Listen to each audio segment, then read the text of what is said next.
CEO Joe Clayton joins us right now. Joe, glad to see you here in Vegas. Hi, Hopper? Hopper. It hops from room to room. You can watch up to watch in 4 different rooms of the home, and you can record as many as 6 different programs at one time. New, faster user interface, the fastest in the industry. And we like to say it provides more music, more movies, and more magic. Let me explain that to you.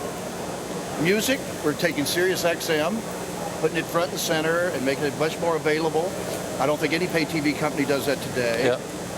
73 channels and 9 new Latino channels, which is a growth market in the pay TV industry. In terms of movies, we have a 2 terabyte hard drive. Now that didn't mean anything to the consumers. What it does mean, it's 2,000 hours of storage. So it's the world's largest video library. How long have you been working on this? Like, the development of something like this for your company is how long? How long does it take to do this? Something like this takes at least about 18 months to 2 years, just in terms of developing the integrated circuits to drive the business. Speaking of circuses, let's talk about content. How has the changing world of the acquisition of content affected the device of something like this? Well, indeed, the cost of content is going up. We at Dish are more focused on family and movies, and that's also some of the rationale for buying the Blockbuster brand. Wall Street might think it means the brand is maybe a little tarnished, but to Main Street America, Blockbuster means family and movies, and we are going to use that more in terms of our products that we're offering. How? Well, we're offering a new product to kick off the Hopper launch. It's called Blockbuster at Home, and you can get up to choose from 100,000 movies or video games you get by mail, so you don't have to leave your home.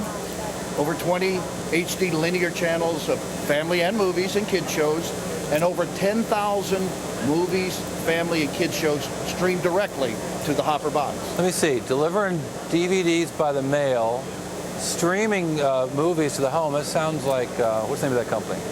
Netflix. Oh, I heard of them. Well, so what do you make of what's going on with Netflix right here? Netflix at a really crucial juncture, about to lose their Stars deal in a matter of weeks. Do you see that as a time to really pounce and go after maybe disaffected consumers that may be seeing, hey, I'm still paying this Netflix bill, I've just lost a lot of the content that I love? Well, it's not only for Netflix, but also Hulu, Amazon. We're providing the streaming. They do too. We have DVDs by mail. We also have the linear channels. No one in the pay TV category or any of those competitors provide as an encompassing service as we do with Blockbuster at Home, and you don't have to leave home. Well, what I don't see about is the competitive environment. I mean, there are times in business when you can see an opportunity and go for it. We see this thing coming down the road for Netflix.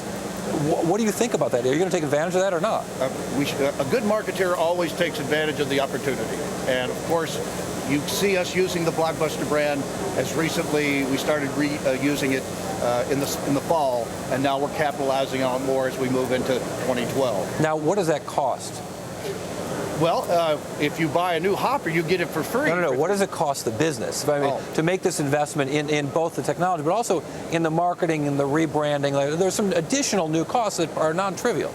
Indeed, but in terms of the hardware, you understand what as the economies of scale kick in, the cost of hardware decline every 2 years significantly. Moore's Law and everything, yeah. 20-30%. Now the cost of the content is increasing as it becomes more valuable and there's more providers wanting it.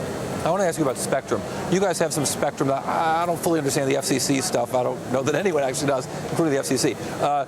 You have some Spectrum that you're trying to get freed to do what with? Explain to me how this works. Well, we've bought almost 40 contiguous megahertz of S-band spectrum from TerreStar and DBSD, and now we're waiting on the FCC to approve the sale and a waiver for us to have the opportunity to get into the wireless business, wireless voice, video, and broadband. So the Spectrum, let's just say hypothetically someone acquired that Spectrum from you, could they use it for that? Or once you sort of free it to be used, anyone could use it for wireless? Yes, but we'd like to keep this in our asset portfolio. A Spectrum is just like oil and gold and water. You can't have enough of it. Would you guys be open to an acquisition if, once you've got that freed up Spectrum and you've got the Netflix-like business and you've obviously got the great Dish business, that makes you guys a much more attractive acquisition candidate, some people I've talked to have said. Would you guys be open to that? We're open to all possible options. It's our job to do what's in the best interest of our shareholders. So we could be acquired or we could be the acquiree. We will be watching, as we say on TV.